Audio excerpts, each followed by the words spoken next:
Shri Radha Damodar ki jai, Srila Prabhupada ki jai, Namo Vishnu Padaya Krishna Prishnaya Bhutale Srimate Bhakti Vedanta Swamini Namane Namaste Saraswati Deve Gauravani Pacharine Nirvisesa Sanyavari Paschatya Dasatani. So I'm happy to be here with you. Panchakalpa tarubhyascha kripa sindhubhyeva cha patitanam pavanebhyo vaishnavebhyo namo namaha. I am traveling now. You can see this is a hotel room.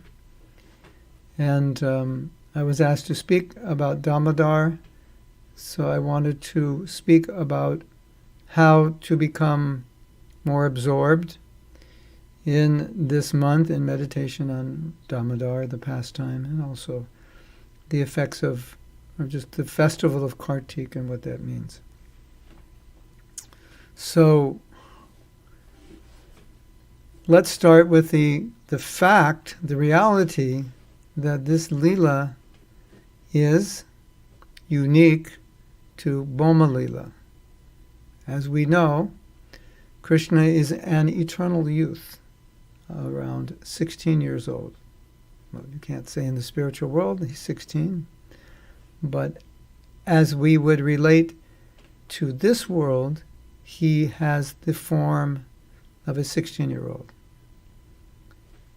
So in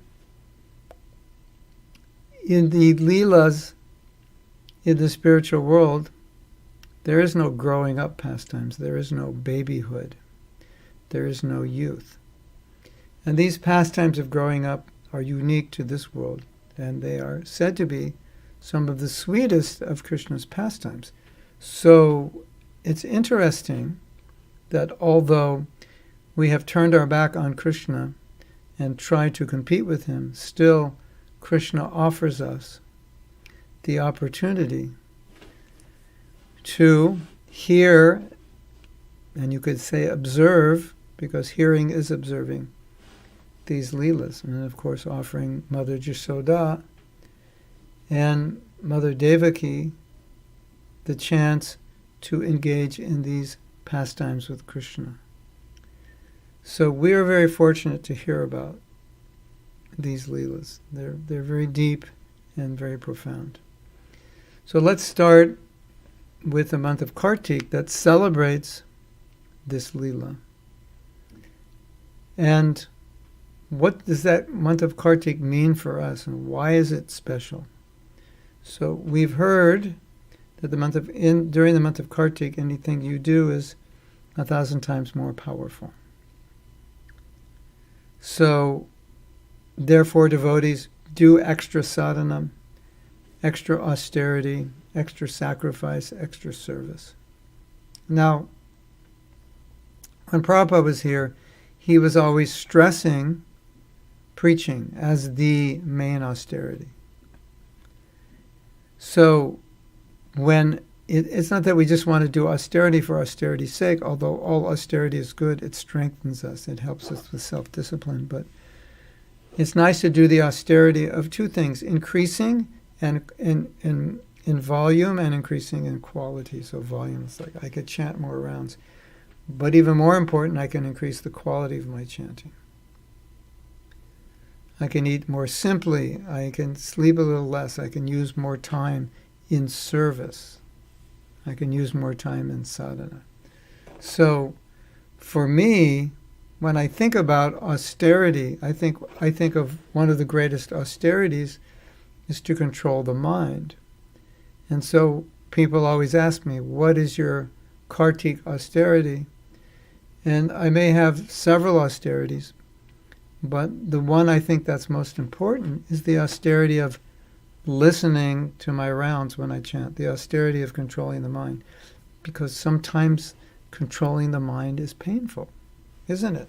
You know, you're chanting japa, it would be easier just to let your mind just meander down whatever road it wants to meander down. But to control it, it can be very difficult, and it can take tremendous amounts of energy. So to me, that's one of the most important austerities during Kartik. But in general, because devotional service is so much more powerful, and because this is Radharani's month, all these austerities that we do during this month please Radharani, and we get her mercy. And by getting her mercy, we just come to another level of devotional service. All of us want to go deeper, and we're always praying to go deeper, isn't it? This is the month where it's so much easier to go deeper because we have access to Radharani's mercy. The processes of bhakti are more powerful. The whole month is auspicious. Everything is auspicious. And you can see that during this month, devotees are all feeling very, very blissful. They're in the mode of celebration. It's just, they feel Radharani's mercy very strongly. You can feel this month is special. And they meditate on this amazing, sweet Leela of Damodar and sing every day about the love that's exchanged between Jasoda and Damodar, and merge themselves in understanding that love.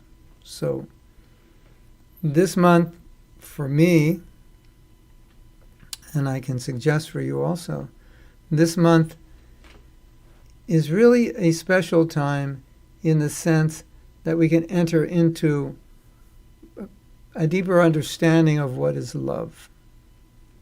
The Acharyas say that the love that Yashoda had for Damodar is almost equal, or very much equal in many ways, to the love that Radha has for Krishna, which is inconceivable because it's a different rasa.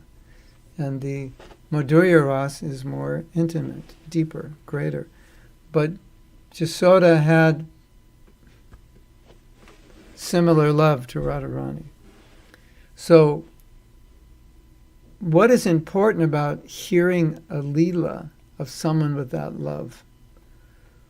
Well, sometimes we can say we love, but we don't have a standard by which we can confirm or deny that we actually have it.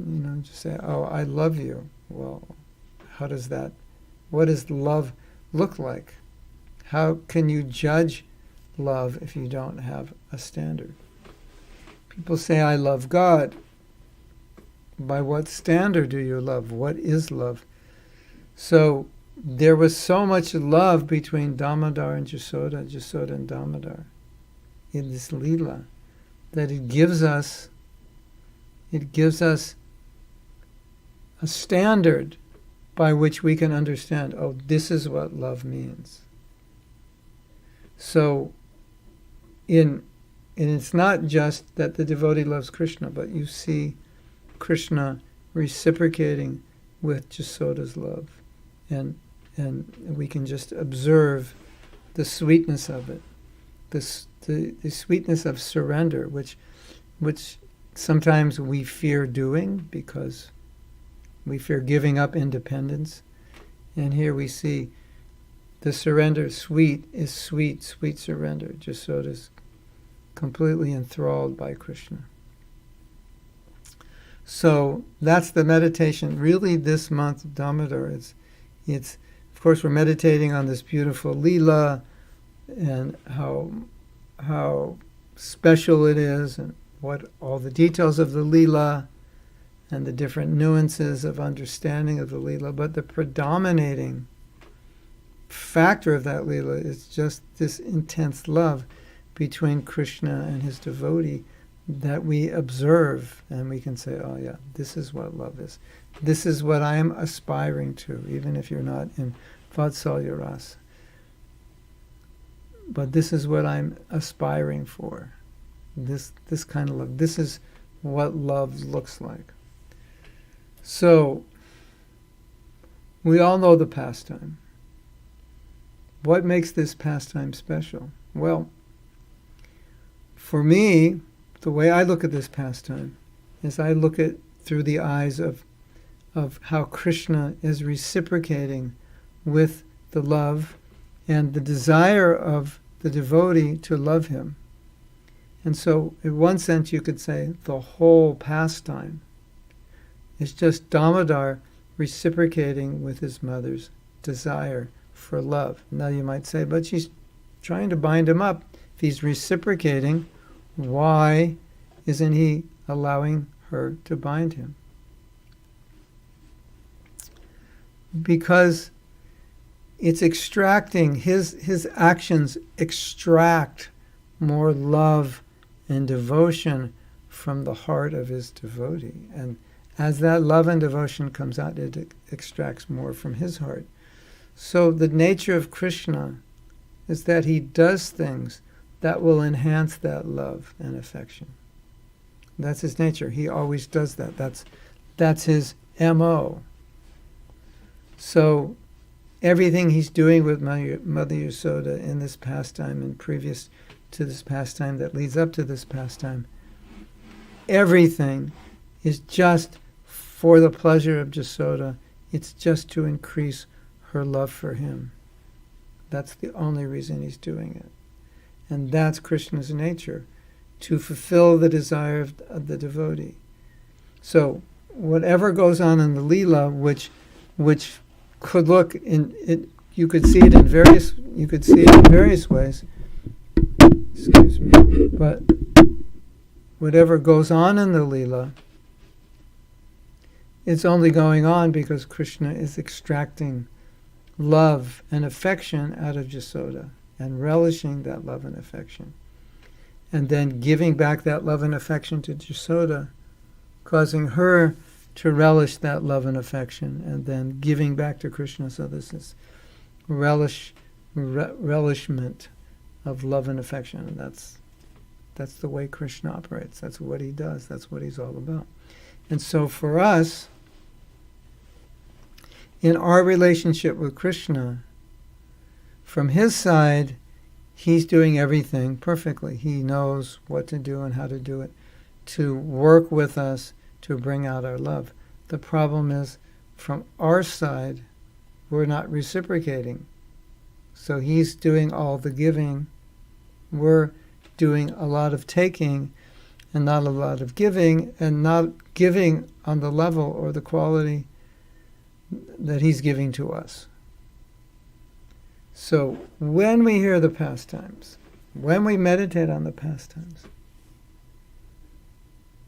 it's a beautiful thought to think Krishna's giving me pure, unadulterated love. And what am I giving back to Krishna? Can I not give back at least that much, what he's giving to me? Of course, you can't artificially develop prema, but the idea is that I'm receiving this love. What am I giving back? How am I reciprocating? And so a beautiful prayer for us during this month is, "Oh Krishna, please help me reciprocate with the love you're giving me. You love me, I don't love you. I want to love you. I want to reciprocate in rasa because this is what will make you happy." So this month, when you're thinking, I should do more austerity, I should make sacrifice, think of it in terms of love. Just analyze it in terms of love. Krishna's loving me. What can I do? What can I give up? What austerity may I perform? Which will be a manifestation of reciprocation with Krishna's love. This to me is really the whole essence of Krishna. His whole existence is just to extract love from the heart, extract rasa, juice in the relationship. And this is what Krishna thrives on. So everything Damodar is doing is to create that love, create that relish, both for himself and for his devotee. So, of course, the story starts with Nalakuvara Manigriva, who became proud due to being sons of Kuvera. And so there's a lesson here that when one becomes wealthy, it's very easy to become proud. And then when one has money, they're prone to degradation because they can afford to be degraded. That they have the money and time to be degraded. And so when you have too much money and too much time, and you live and you have material inclination, there's a good chance your wealth will end up degrading you. And so that's the lesson that we learn in this section. They were also intoxicated. When you have money, you can afford intoxication. And it's ironic to me that wealthier people would be more inclined to alcohol and drugs. You would think they would be less inclined because they have more money and they can find happiness in other areas, but that doesn't necessarily follow. So the result of their wealth is they became proud. They then did not properly respect Narada Muni. And Narada Muni, quote unquote, cursed them. So this is an interesting principle, isn't it? That when we become proud, it's so dangerous to become proud that we can become so proud that we end up offending a great sadhu, or by ignoring them or not caring for them. So, what to speak of intoxication? Pride itself is an intoxication. So, now, what happens next is quite amazing when you think about it. Narada Muni was thinking, okay, these are the sons of Kuvera. They're sinful, they're intoxicated, they're bathing with women. This cannot go on. This is wrong. This is bad. And I will bless them by getting them out of this situation. And since they're bathing naked, then they can go as trees as punishment and stand naked until Dwapara Yuga, when I will bless them that they will meet Krishna. Now, what I find so significant about this is that they didn't deserve to be blessed. Narada, had no, you can say, he had no right to bless them. We can't say he had no right, but in a sense, we say he had no reason to bless them. There was nothing they did that deserved them to be blessed, except he wanted to bless them. That was the cause of the blessing. Nothing that they did. The fact that he wanted to bless them, that was it. And so for a pure devotee, he can decide to bless anyone.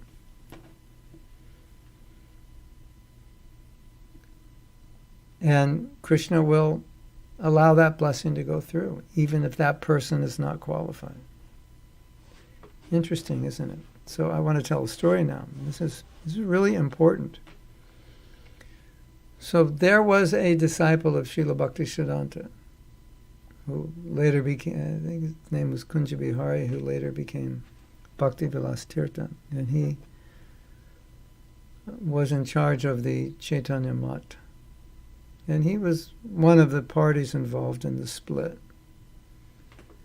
And Prabhupada had commented on that he had, not only Prabhupada, but many members of the Gaudiya Math did not like him because they felt he was taking advantage of Srila Bhaktisiddhanta for position, for wealth, power, and so forth.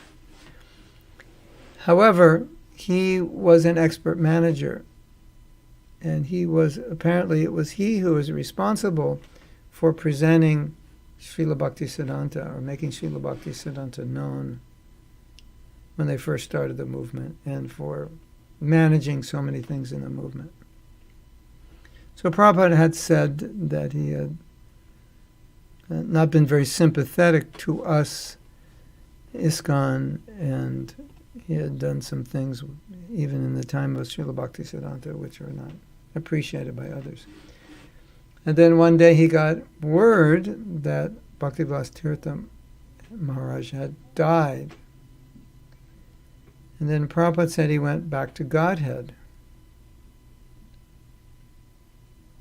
And so the devotees were asking, how is it that he could go back to Godhead? Because he had offended, Srila Bhaktisiddhanta had been the cause of the split of the Gaudiya Math and so forth. And Prabhupada said one thing, very interesting. He said, because he accepted his service. Srila Bhaktisiddhanta accepted his service. And because he accepted his service, that was it. If a pure devotee accepts your service, that's it. That whatever else you've done and that isn't proper or right becomes insignificant. So Krishna accepted the blessings that Narada gave to Nalakuvara and Manigriva. Prabhupada said, like, Krishna had no business with them because they were not devotees anymore. He had no business with them. But because Narada Muni wanted to bless them, then Krishna accepted them. So now Krishna accepts their service. Now they're blessed. They're going to be able to get Krishna's darshan. Krishna went along with that. It's like, this is what Narada Muni wants, then we'll do it. And so Krishna will accept their service. That will be the greatest blessing for them. And the other point is that whatever the pure devotee wants, Krishna will just follow that. So because Narada Muni wanted it, Krishna couldn't say, no, these men are sinful, we're not going to do it. He said, no, okay, we'll do it. So now let's talk a little bit about the Leela and then the significance of the ropes being too short and Mother Yashoda's efforts and the mercy Krishna gave. So in the spiritual world, everything is personal. And the milk is also a person. So as the story begins, Krishna's hungry, he's very hungry, he has to eat right away. His mother can't do anything. She has the milk on the stove, and the milk is for him. But he demands that she breastfeeds him. And that was very strange that the milk was overflowing, boiling over after a short time. And so the milk is a devotee, and the milk wants to do service, and the milk thought, if Mother Yasoda feeds Krishna all her milk, then Krishna is not going to be hungry for my milk. So the milk therefore boiled over, so Mother Yasoda would stop feeding Krishna and then hopefully feed him. Now Krishna, in order to exhibit his childhood pastimes, he exhibits the nature of a child. And the nature of a child sometimes is they get upset if their mother doesn't do what they want, or they get upset when they're hungry. So right in the middle of feeding, he's very hungry and his mother leaves him and puts him down on the ground and runs into the kitchen. So he was really angry. So he went to one pot, buttermilk pot, and he looked in. There was nothing there. There was nothing in it. And then he was so angry, then he looked for the butter pot, and then he broke it open with a stone. Anyway, eventually his mother came to understand what he had done. She saw what he had done, and she thought, I can't leave him by himself because he's just going to create more mischief, and I have to take care of the milk and so forth. Of course, sometimes Mother Yasoda seems to be angry, but at the same time, she's enjoying everything Krishna does because everything he does is all attractive. Just like in the Srimad Bhagavatam, you have the gopis complaining about Krishna's escapades in stealing butter and yogurt. And although they're complaining, they're actually loving it They're loving that pastime. So they're complaining, but they're still loving it. And so they're just, if you describe Krishna's pastimes, they're transcendentally blissful. So they're describing how Krishna is stealing butter and yogurt, and how they steal the butter and yogurt that's on the ground, and they try to get to the ones hanging from the rafters, and if they can't get, they'll crack it, they'll do something just very mischievous. But they're loving it. So Mother Yasoda, seeing Krishna do this, is thinking, he's going to create more mischief. I'm going to have to tie him up for the meantime in order that I can take care of business. So it's all fun. It's not like she's really angry with him. How could you be angry with Krishna? So the kitchen is up. She's looking down in the courtyard. She sees what happens, and she's thinking, oh no, he's just going to create more mischief. So she comes down, and when she's walking down the stairs, or just about to walk down the stairs, she sees a stick. It's Nanda Maharaj's stick, and she thinks, well, I'll just, in case he doesn't know I'm serious, I'll bring the stick. And, I'll just show him the stick, like sometimes teachers will show the students the stick. Prabhupada also said that. You cannot punish a student, but you can show them the stick. like you're going to use it, but you never use it. That's as far as you go with showing. You don't use it, you don't touch them, you don't hit them. No physical punishment. So she brought the stick, and Krishna had never seen his mother with a stick. So as we read in the Damodarastakam, he cried and rubbed his eyes again and again. His fearful eyes. He was afraid of his mother with a stick. He never saw her. Is she going to use this stick? But it was just a ploy by Mother Yasoda. So, as the story goes, he ran, as the verse goes, he ran in fright of Mother Yasoda.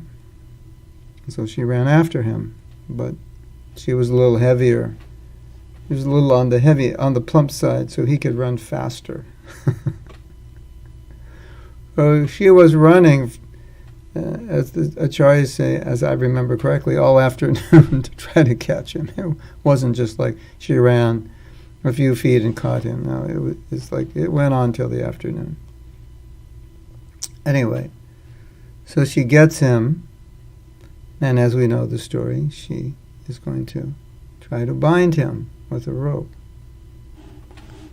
But Krishna decides, I'm not going to be bound. And who can bind Krishna with an ordinary rope?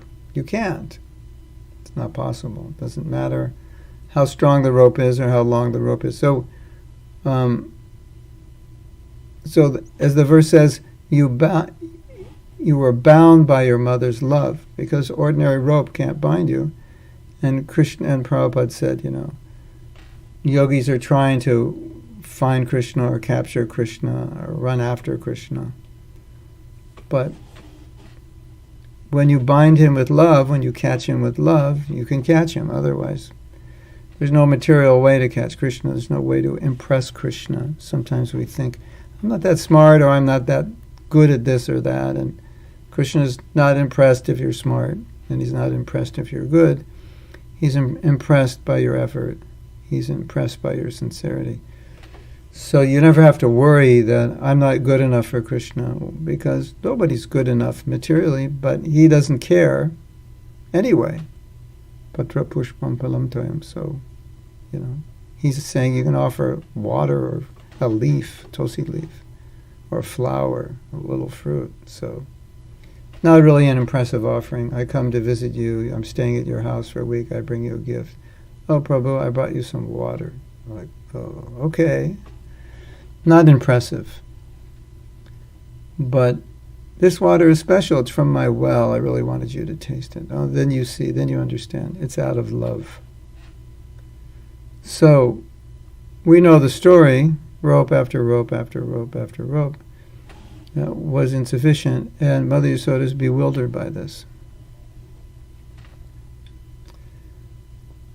So why was she finally able to bind Krishna? What was the real reason? Well, Krishna thought, my mother is making so much effort. She's making such an endeavor. And after all, she's just punishing me to discipline me. It's for my own good. So I don't want to make her job difficult. So what happened was compassion. It said that the Shaktis of opulence and omniscience didn't want Krishna to be bound up, because that's the mood of Krishna as God, and nobody can bind God.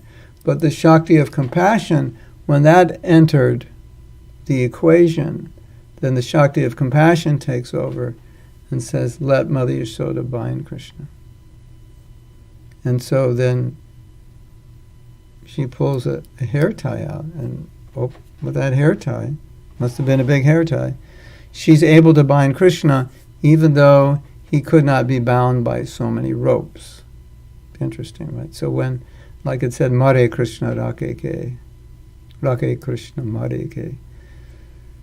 If Krishna wants to protect you, nobody can kill you. If he wants to kill you, nobody can save you. If Krishna doesn't want to be tied up, nobody can tie him. Doesn't matter how strong they are. Doesn't matter how much rope they have. It's not going to work. So when Krishna decided to be bound, then Mother Yasoda was able to do it. So it was out of his compassion for her, out of his sympathy, by seeing her great effort and understanding her great love, that he agreed to be bound. So we're going to come back to this in a moment, but I'm just progressing with the story, but I want to come back to this mercy versus effort, because it's a really, really important topic and interesting. So, question then comes up. Krishna was afraid of Mother Yasoda. He was running in fear of Mother Yasoda. He was crying. Now, we might think, okay, Krishna is the source of all actors, so he's the best actor, so he can act like this is all happening. But he's not actually acting. Say, but if he's God, why would he be afraid? And Queen Kunti had this dilemma. She said, you are running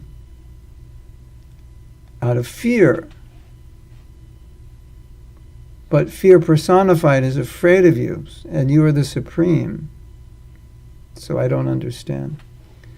When Krishna exhibits human-like qualities such as fear or being frightened or showing some unhappiness, crying as a child, depression, it's not that he's acting for the pleasure of Yasoda. Well, indirectly that's true. But it's not that he's aware that he's the Supreme Lord and he's acting for Yasoda's pleasure. Yogamaya understands Krishna's desire, and she understands the need of the relationship. And so there's a need in that relationship, as we were saying earlier, to manifest more and more love, to draw more and more love out of the heart of Yasoda for Krishna. And Krishna knows how to do that. And in this relationship and in these Leelas, the way to do that is to not allow Yasoda to have any idea that he's the supreme, and not even to allow himself to know. So like we say, the devotee forgets that Krishna is the supreme. Well, a lot of times he forgets himself. He forgets also that he's the supreme. And that is where Yogamaya comes in, because Yogamaya knows what will enhance the Leela. And so she actually causes him to forget when it's necessary or favorable for the pastimes. So he's actually afraid of her when he sees the stick. He's actually running in fear of her. He saw the stick and he's thinking, what is she going to do with that stick? She's going to beat me. I have to run. I have to get away from her. So anyway, she caught up with him, finally caught him, and of course he allowed that to happen. But this is all the arrangement of Yogamaya. So it's not that Krishna's consciously now doing these things. He is forgetting himself, because by forgetting himself, the love, the rasa, the sweetness increases. Now there's an example of how Yogamaya works, which is really interesting. It's in the story of Krishna eating dirt. So Krishna's friends were upset with him, and they wanted to get him in trouble. So they told his mother he was eating dirt, so he would get punished. That's how they were going to get back at him. So, as we know, Mother Yashoda says, open your eyes. Excuse me, open your mouth, I want to see. So, what does she see? She sees everything in the universe within his mouth. But if you remember the story, the covering of Yogamaya is removed at that point. And she understands that Krishna is the Supreme and she is not his mother, but she's simply a servant.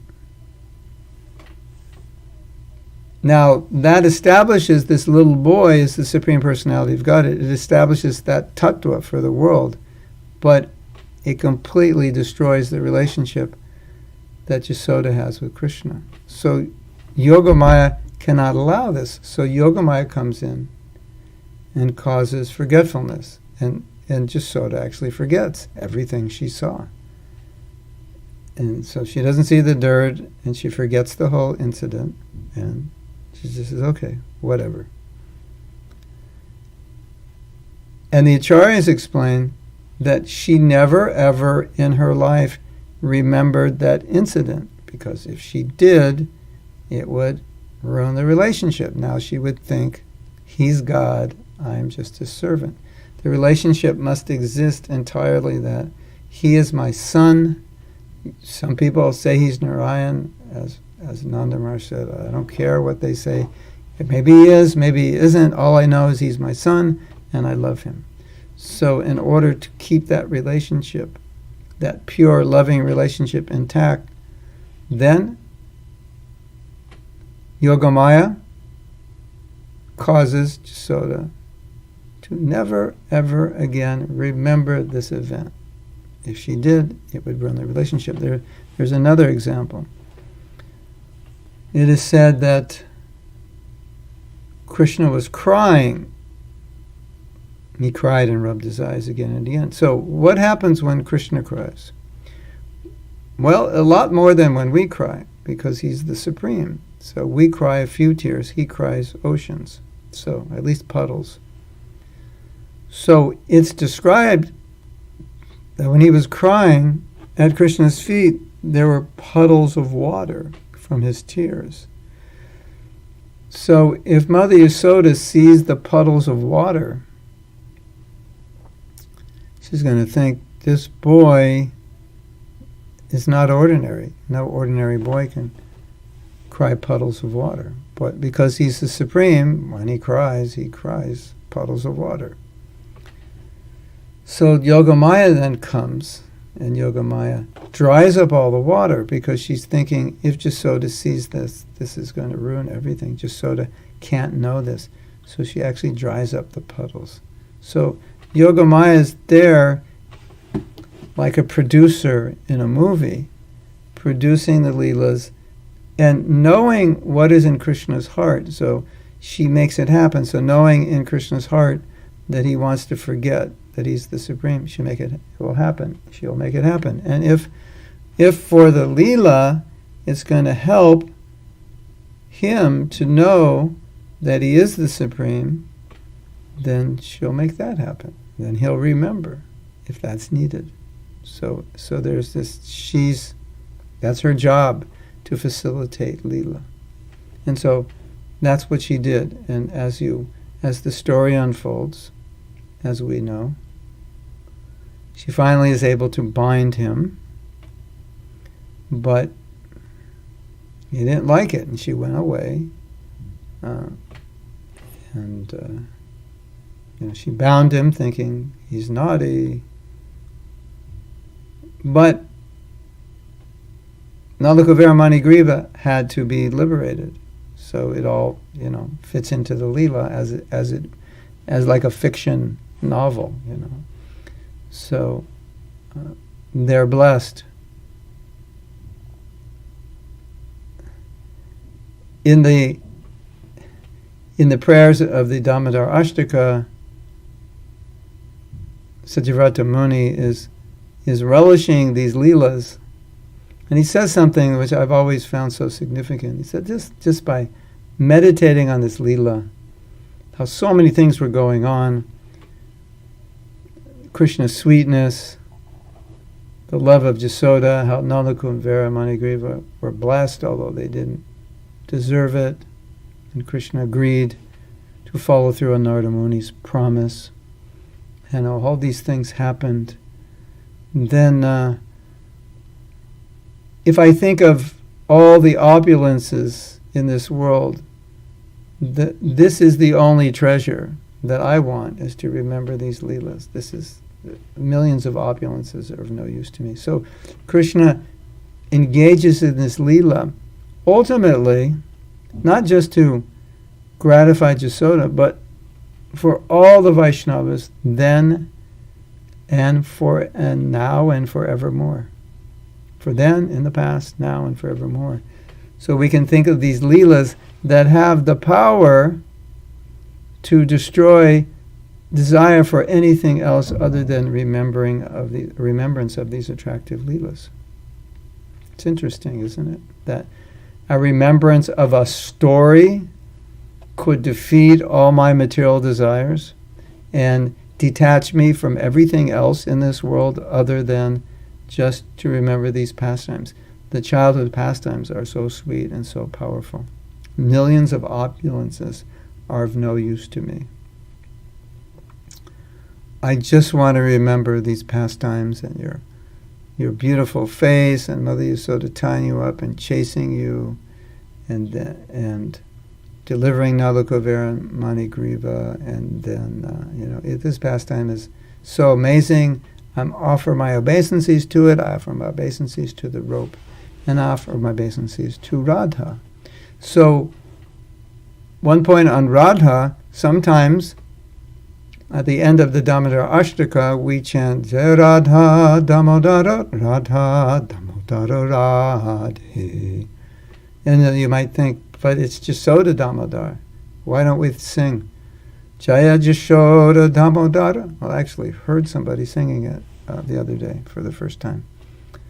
But Radha Damodar is not improper, because this is Radharani's month, as we said. She is worshipped by our Kartik Brata.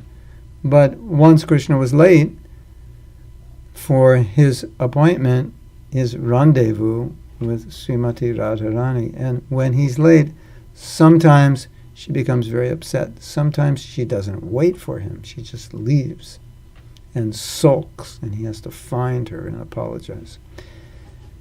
This time she waited, and she was upset with him, so she bound him by the belly with a rope. So, Radha Damodar. That's the meaning of Radha Damodar. Radha also bound him. So, this month, what I would suggest to all of you is, don't let this month go by without singing these prayers, without celebrating these Leelas, without offering a candle, without doing some austerity, some tapasya. This is a very special month. This is Bhaktivinoda Thakur said, celebration of the Vaishnava holidays it's extremely important. It's foundational to our bhakti. So, if you celebrate this month properly, your Krishna consciousness will grow, and the sweetness of Krishna consciousness will grow within you. So it's really a special month that Krishna gives us. Becoming Krishna conscious is, as we know, a slow process. This month you can speed it up a lot, And especially this month, you'll experience a special bliss that you won't normally experience. Even if you're not in Vrindavan, anywhere you are, you'll experience that sweetness. It's Radharani's month, and wherever Radharani is present, there's sweetness, there's compassion, there's a special feeling that you can't describe. So as we meditate on Damodar, as we worship Damodar in this month, we're also receiving the mercy of Radha. So as promised, we're going to talk about endeavor and mercy. As we said, Mother Yasoda was always trying to bind Krishna, but she couldn't. 2 fingers too short, or 2 inches too short. And these 2 inches or 2 fingers represent endeavor and mercy. And endeavor and mercy seem to be contradictory ideas, because mercy is defined as receiving something that you don't deserve. So then how could you make an effort to get something you don't deserve? Or what effort could you make to get it if you don't deserve it anyway, if it's a gift? Mercy is juxtaposed with justice. Justice means you deserve it. You either committed a crime and are punished, or you've done some meritorious activity and you are rewarded. So, mercy versus justice. I've committed a crime. I go to court and I say, Your Honor, I beg mercy. And the honor and the judge says, the magistrate, no. No mercy. Justice must be served. In Krishna consciousness, it's not exactly like that. And there was a Christian monk, sadhu, I'm not sure who it was, if it was St. Augustine, I forget, St. Francis, I think it was one of those two. Maybe, actually I don't know, don't quote me. Pray as if everything depends on God, which it does, of course, but work as if everything depends upon you. In other words, work for what you're praying for. Krishna says, Yeyata mam prapadyante tam stadaiva bhajamyaham. So, there has to be some surrender or some approach, some action, not only attitude. The attitude has to reflect an action. So if I'm just praying, but I'm not endeavoring, okay, I may say, Krishna, please help me. I can do nothing. I can't help myself. But still, I have to try to help myself, even though that help is insufficient. I still must do that, because that way I show Krishna that I need his help. I need his guidance. That I'm willing to try. As the joke goes, the man comes to the temple and prays to God, or to the church, or to the mosque, and prays to God. Well, it should be a temple, deity. And he prays, please, oh God, please help me win the lottery. And then he hears a voice coming back, buy a lottery ticket. So sometimes our prayers exist without any effort. And so, okay, if you're Draupadi, you've tried everything, and now it's like, okay, I've tried everything. Okay, at least you tried. And it all failed. So now my only thing I can do is pray and put my hands up in the air. It's out of my control. Yes, but at least she tried. She made the effort, didn't she? Okay, sometimes we make an effort, and then the result is nothing. We realize our efforts are of no avail. And we just put our hands up in the air and say, Krishna, I am unqualified to achieve this. I can't do this. I don't know how to do this. We see Prabhupada's prayers aboard the Jaladuta. But it was aboard the Jaladuta. He was going there to make the effort and telling Krishna, I don't know how I will be successful, but I'm making the effort, but I depend upon you. So we see that it's a kind of teamwork. in this story of Jasoda, she was making an effort, a big effort, to tie Krishna up. So the effort was there. So that was one of the two fingers was effort. And so what we learn from the story, that effort must be made. It's not only prayer. I meditated on this for a long time. I've spoken about it for a long time. And I've experienced it. I experienced it for a long time.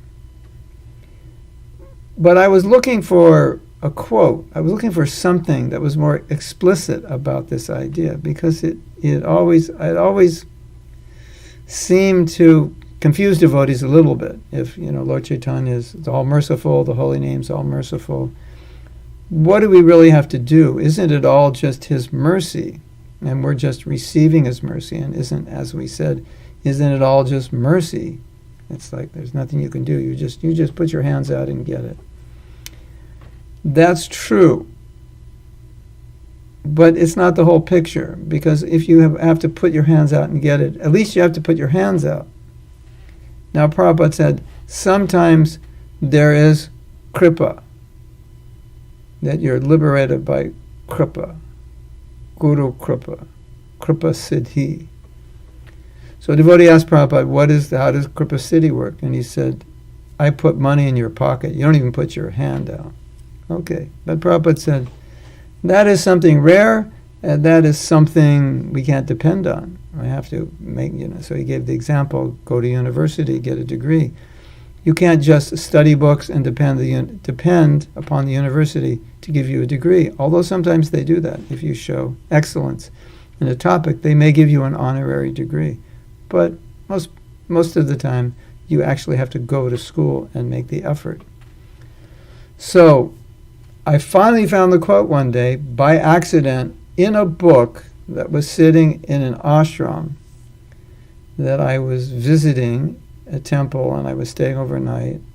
And some devotee wrote a book. I forget what the book was about. He just looked like he printed a few copies. I don't know the devotee. And in the beginning of the book, I open it up, and there's this quote by Srila Bhaktisiddhanta. And this was what I was looking for. And I will paraphrase it.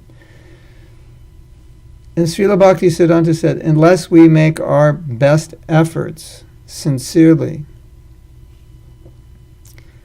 there is no chance, or it's impossible, to get the mercy of the Lord. We won't get the mercy of the Lord unless we make our best efforts sincerely.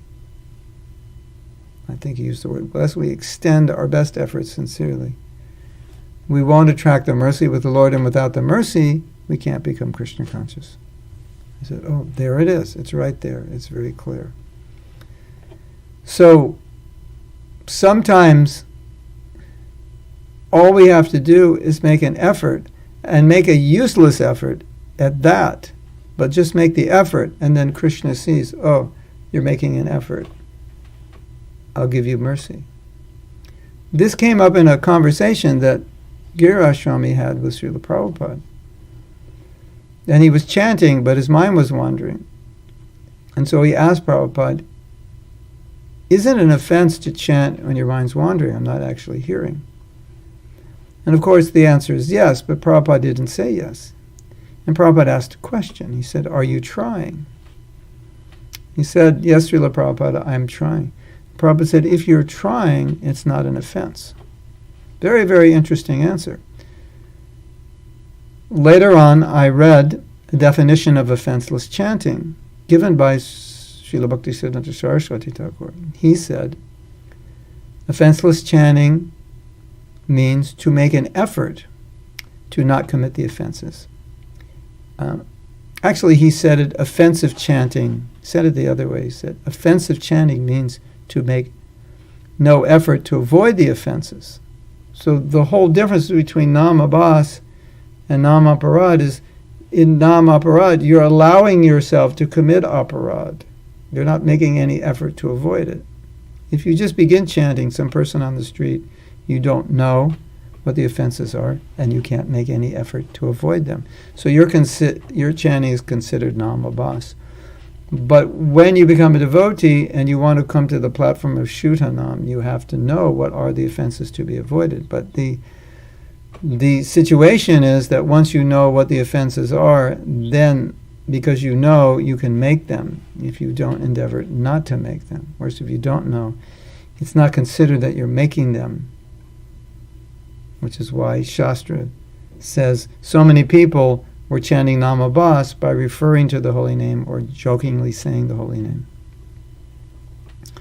So, offensive chanting means to chant the holy name without making an effort to avoid the offenses. That's a very, very interesting definition, very simple and very clear. Effort gets us out of the offensive stage, or effort, we would say better to say effort keeps us out of the offensive stage, keeps us in the stage of Namabhas. And by that effort, as Bhaktisiddhanta said, unless we extend our best efforts earnestly, we will not receive the mercy of Krishna. So we're doing devotional service and we're failing. A lot of us feel like we're failing in our japa, or we're failing in our detachment, or we're failing in our self-discipline. And Prabhupada would always say, be patient, continue. So it's really important for all of us to understand we don't always have to look at the result, because the result will come gradually according to our level of purification, our level of advancement. You can't create a result. You can't make it happen. But the result comes from mercy. So another example, Srila Bhakti Thakur in the Harinam Chintamani poses the question, how do you become free from the offense of inattention? And he said, you can't. Unless you have the mercy of a Vaishnava, you can't. He also said, either he or Srila Bhaktisiddhanta said, you can't even desire to serve Krishna, because that desire is a product of mercy. So you can only make the effort, get the mercy, by the mercy become purified. As you become purified, your desire becomes stronger, so you can't just have a stronger desire. It's connected to Krishna allowing you to get his mercy, so you become purified, so the desire becomes stronger. I mean, of course, we push ourselves, effort, determination, but the actual desire, spiritual desire, strengthens through purification. And that purification, Bhaktivinoda Thakur said, I believe it was him, who said, it comes by mercy of the pure devotee, because your effort is pleasing them. Now, Prabhupada often said, I am pleased with your service. And we told the story earlier of this devotee, a disciple of Srila Bhaktisiddhanta, who was very much disliked in Gaudiya Math, and Prabhupada said did a lot of things that were improper. But because Srila Bhaktisiddhanta accepted his service, he got the mercy. And there's another story of a devotee, a sannyasi, who wanted to do Ganga Parikram, walk the whole Ganga, from the mouth of the Ganga all the way around. And Srila Bhaktisiddhanta did not think this was proper. It wasn't necessary. We were in a preaching mission, so that was, it was just, he had his reasons. We can understand. He had his reasons, but he didn't want him to do it. And so as the story was explained, this disciple did it anyway.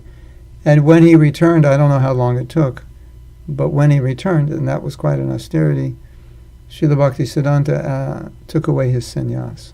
He was not pleased. So you make this huge effort, but it's not what your spiritual master wants, there's no mercy. Another story. Shrutikirti was very inspired by seeing the book distributors. They were very, very blissful. And he kind of got the bug, the fever, and he wanted to go out, but he was Prabhupada's servant. So he asked Prabhupada, can I go out on book distribution? Now we all know, if you've ever done book distribution, it's like flooded with mercy. You get so much mercy for going out, because it's so pleasing to Prabhupada and Krishna. So he wanted to get that mercy. And Prabhupada said, you can go out, but you won't get my mercy. because Prabhupada didn't want him to go out.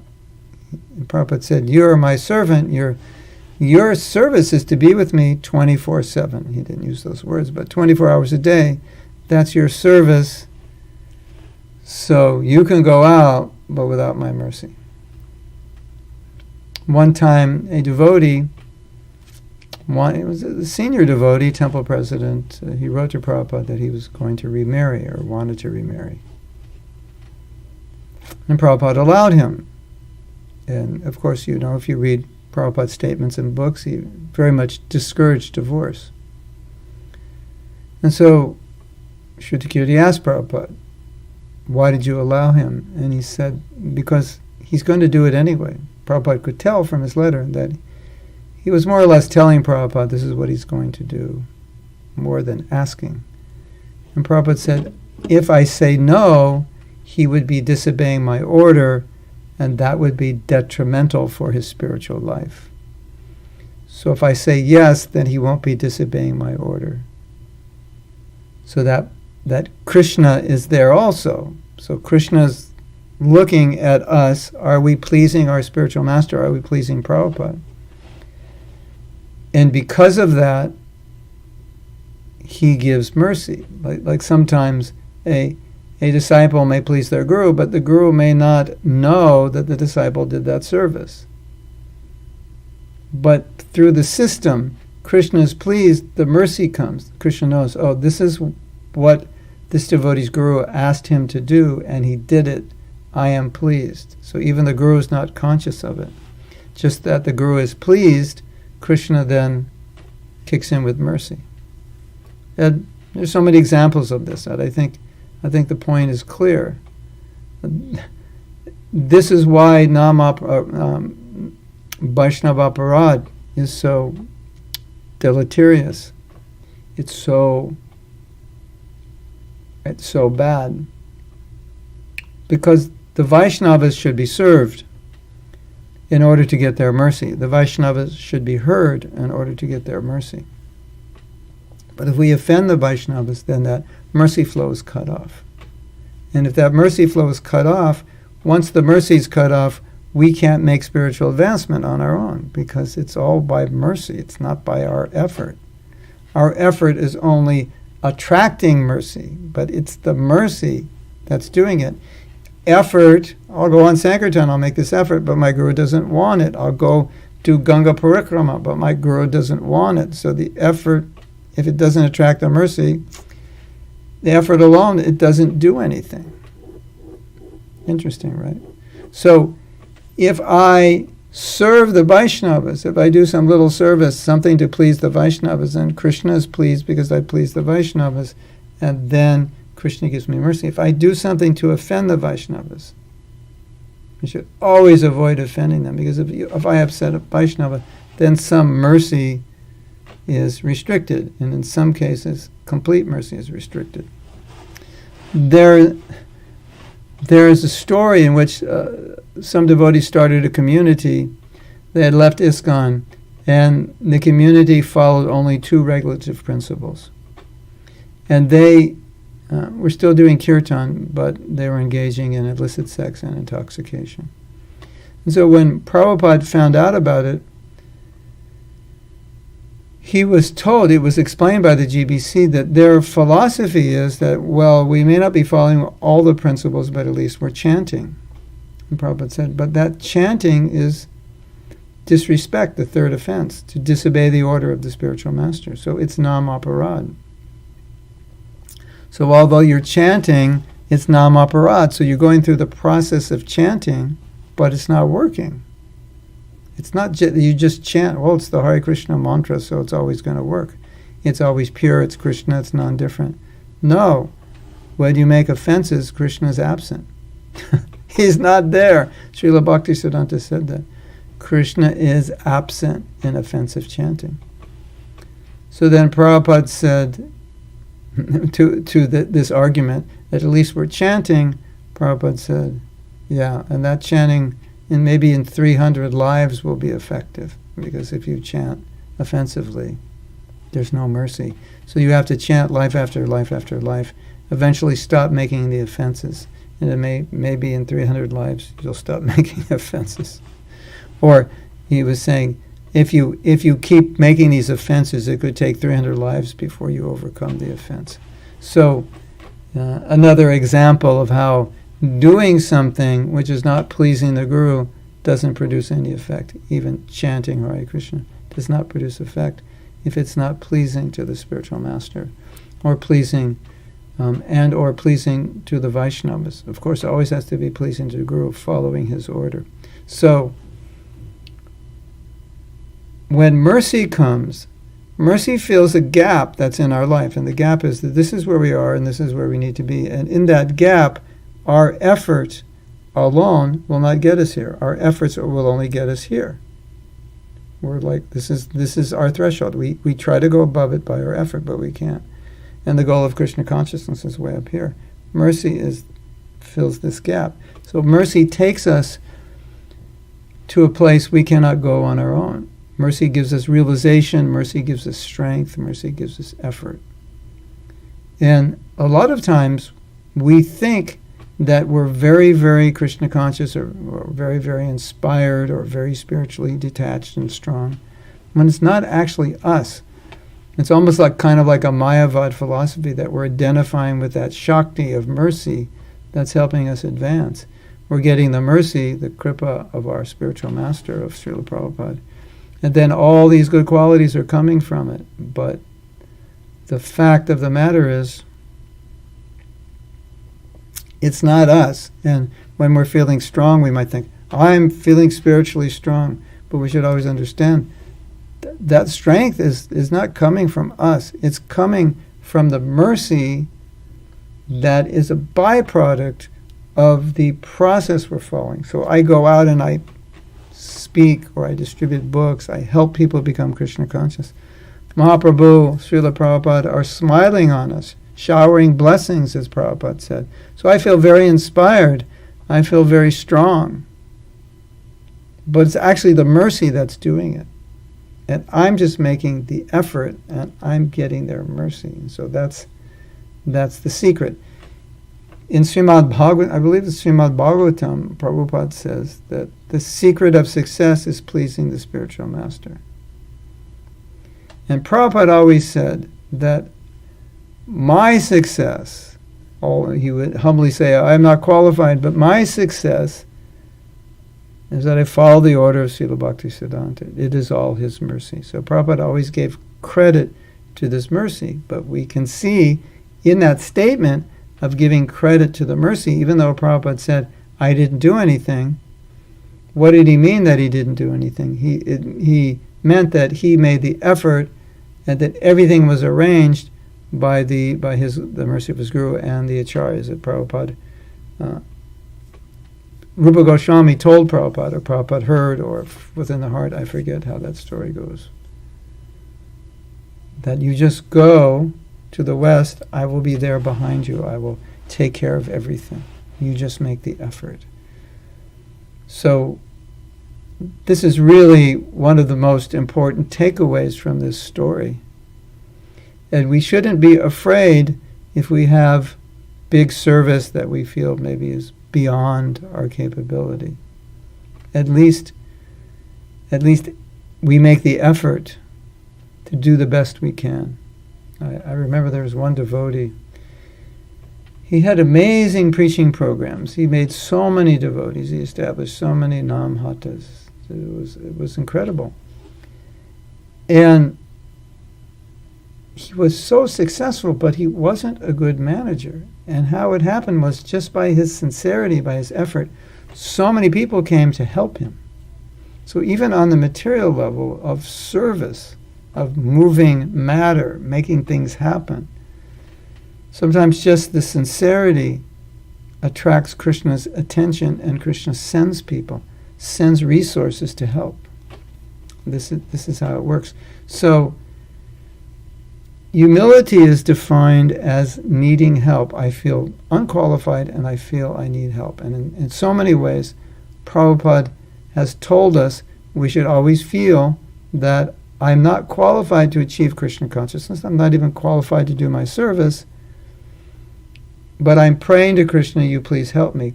While, as I said, we're making the effort, we're making the endeavor. And the result is Krishna sends his mercy. That is humility. Always feeling it's not me, it's the mercy of my Guru, it's the mercy of Mahaprabhu, Nityananda, Radha and Krishna.